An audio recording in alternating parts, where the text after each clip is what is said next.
like Glasgow and Edinburgh, tend to go on enlarging themselves in an unplanned sprawl, and all the unhealthy and inefficient factors are enlarging themselves too. Examples of these are overcrowded houses, a smoke-polluted atmosphere, lack of sufficient open spaces, and traffic congestion in the streets. New towns are planned for the health, prosperity, and social well-being of the people, for the efficiency of industry, and to protect the beauty of the countryside.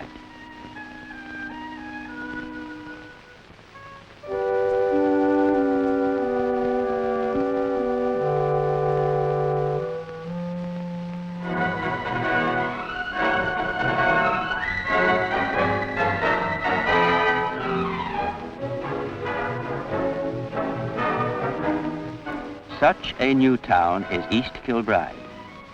East Kilbride Development Corporation are the body responsible for planning and building it. The purpose of the town is to bring a much-needed variety of new industry to the Clyde Valley and to help to thin out the population of Glasgow. This film, edited in 1963, is a collection of material photographed over a number of years.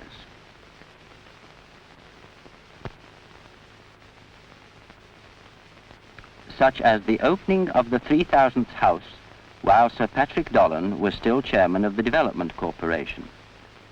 The film is a record of the development of the new town to its present state. This is the second film made by the corporation. The first showed the details of the original planning of the town. The halfway mark in the new town's development has been reached, and there is now a population of 36,000 people. It is interesting to note that by 1963, the town's population was already greater than that of old established towns such as Dumbarton, Inverness, and Stirling. Some of the new town houses and flats have received the Saltire Awards for design, notably Stewart and Park, which is a group of the more expensive houses.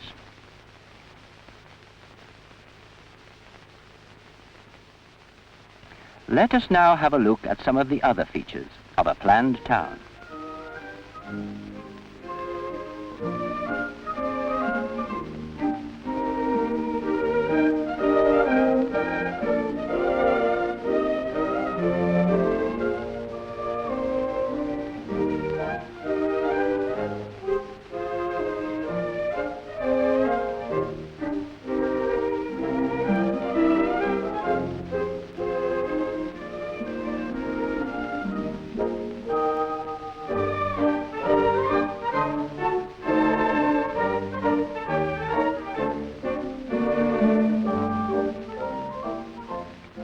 The largest area of new building is in the Westwood neighbourhood, where about 1,500 houses are under contract. The stepped terraces are at right angles to the street. The houses face onto footpaths, and the grass in front is much safer for children to play on. Small dwellings, such as 2 apartment bungalows, have been provided for elderly couples. A group of these can be seen in St Leonard's Road, Calderwood. Not far away, near to the White Moss roundabout, the corporation have also built houses and flats for sale.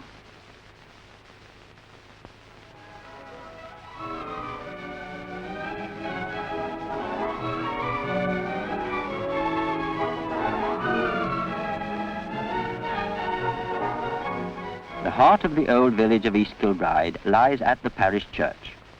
Some 7 or 8 years ago, it was visited by Lord and Lady Avon. The corporation are in course of improving the houses in the village by redeveloping sites in character with what has gone before.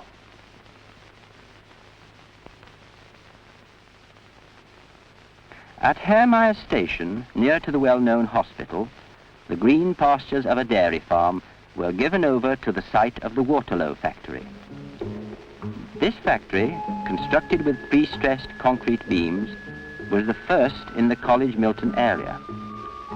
The Waterlow factory was designed by the East Kilbride Development Corporation and is a fine building. It prints the Radio Times, not only for local consumption, but for all Scotland and as far south as Preston.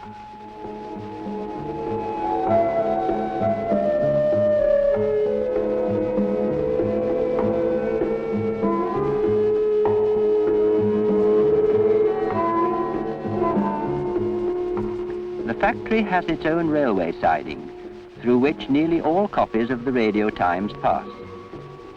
This publication has the biggest circulation of any magazine published in Great Britain.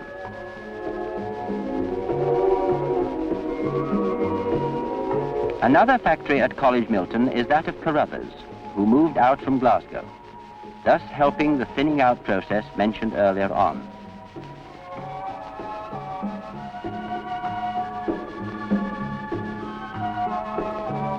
Carruthers make pumps, cranes, and other engineering equipment. Professor Browning, chairman of the Development Corporation, performed the opening ceremony.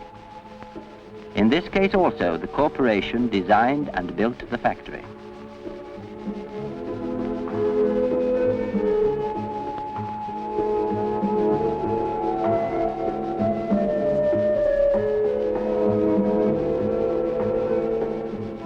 The Laird Porch establishment near to the Whirlies roundabout makes skirts and slacks. The factory is privately owned and has already been twice extended. Originally from Leicester, this company also moved out to East Kilbride from a Glasgow branch.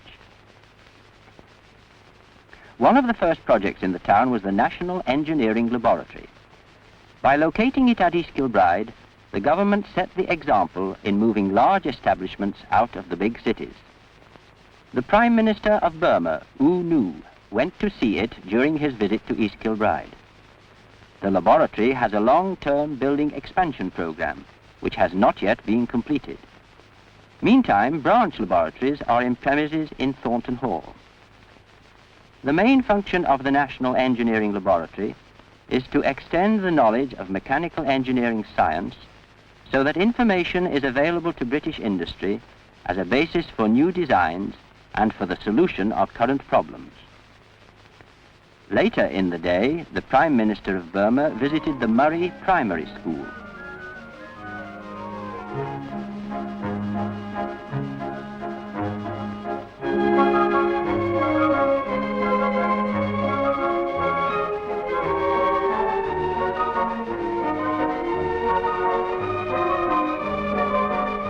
The younger generation were very thrilled to meet their distinguished visitor from the East. The building of schools to keep up with the large child population puts a constant strain on the organization and resources available. About 7 years ago, Lanarkshire County Council completed the first senior secondary school in the town at Duncanrigg. This is part of the opening ceremony. Although the number of children per family is usually much the same in a new town as in an old town, the new town has far more families within the childbearing age, and this creates problems for all forms of youth organization. This is Maxwelltown School, Calderwood, a primary school designed by the corporation for the county council.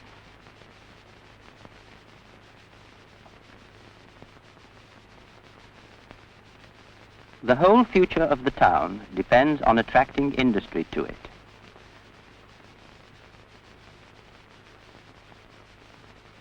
Some of the factories in the town are operated by American firms.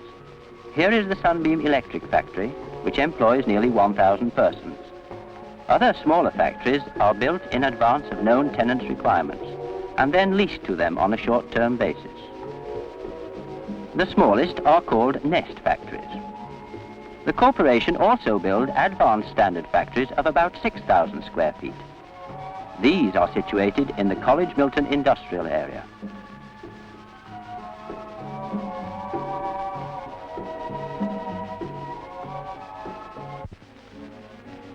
All communities welcome the excitement and colour of a royal visit, and the people of East Kilbride were particularly thrilled when that charming personality, Her Royal Highness Princess Margaret, came to the town in April 1957.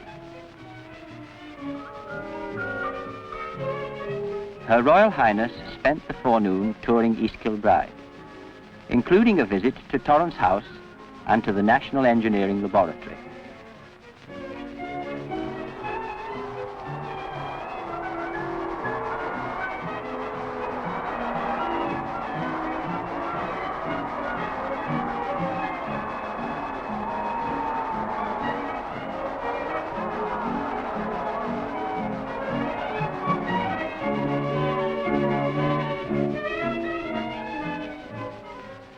The heart of the town is the town centre.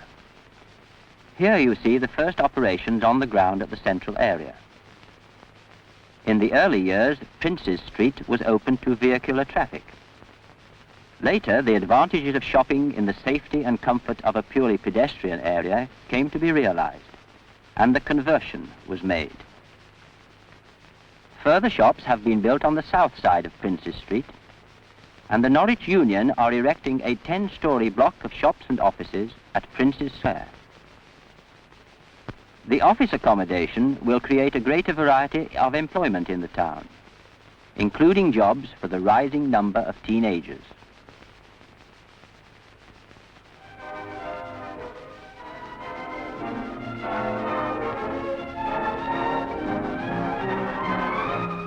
Here we see the opening of the Stuart Hotel.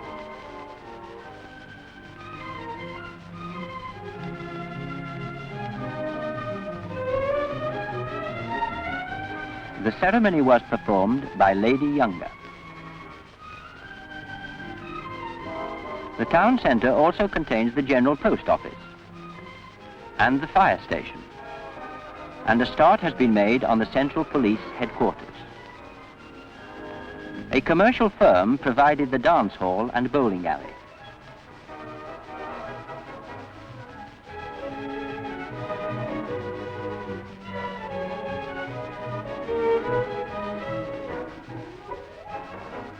The Prime Minister, the Right Honourable Harold McMillan, opened the town centre on the 1st of May 1959. A plaque at the House of Johnston commemorates that occasion.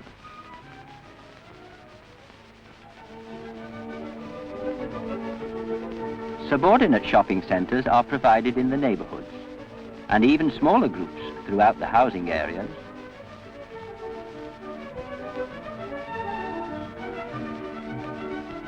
The neighbourhood centres also provide other services, such as doctors' and dentists' surgeries, rent collection offices, and workshops for such trades as shoe repairers.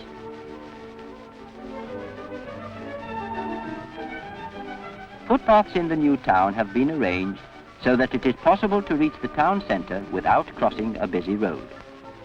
The Head House Greenway is such a feature, and a similar provision is being made in the West Greenway. These open spaces have been maintained by the District Council. They will be taken over by the new Borough Council.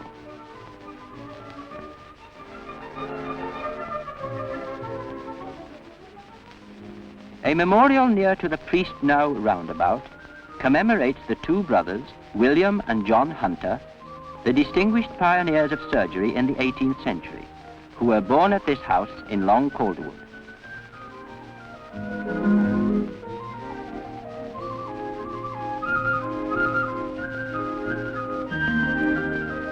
The green belt which surrounds the town affords ample opportunities for recreation and fresh air. Here, within a short distance of the houses and factories, unspoiled natural beauty can be enjoyed. In addition, the green belt separates the town from its neighbours, so that they do not join up and create all the problems of an oversized community.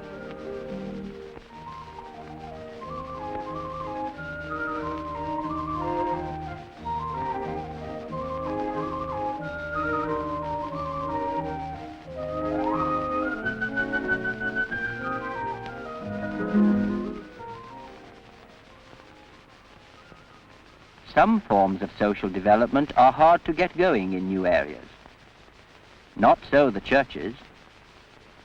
Their congregations show the sturdiest zest for pioneering. And in East Kilbride there are at least 12 different denominations.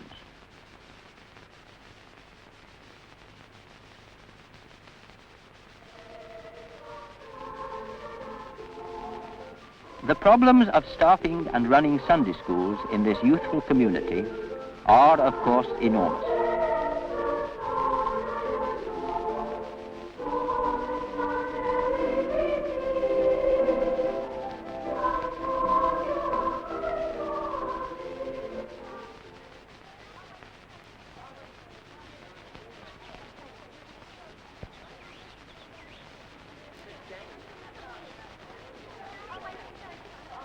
two interesting ceremonies end the film.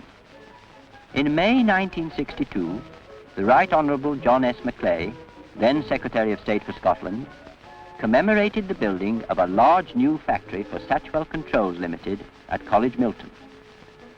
This firm, and that of Standard Telephones and Cables on an adjacent site, are the pioneers in this area of a new type of industry, namely electronics.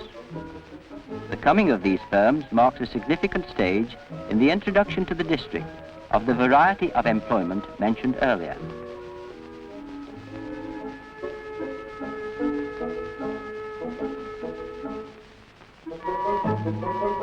The Secretary of State raised into position a lintel at the office block.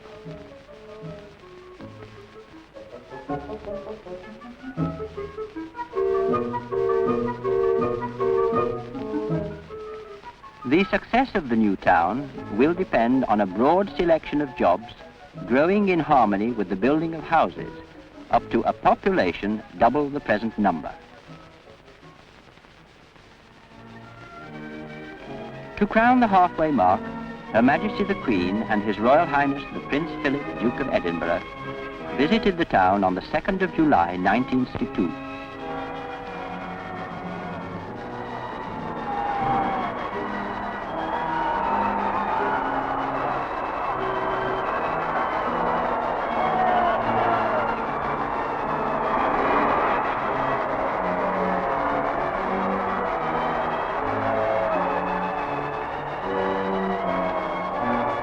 At the centre roundabout, the Queen unveiled a plaque in memory of her father, King George VI, as it was during his reign that the new town was designated.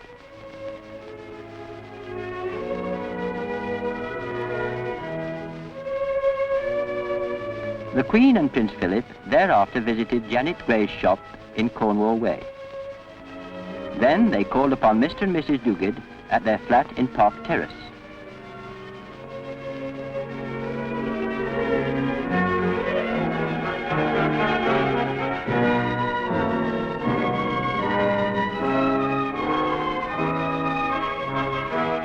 After a general tour of the town, they called and had tea at Torrance House.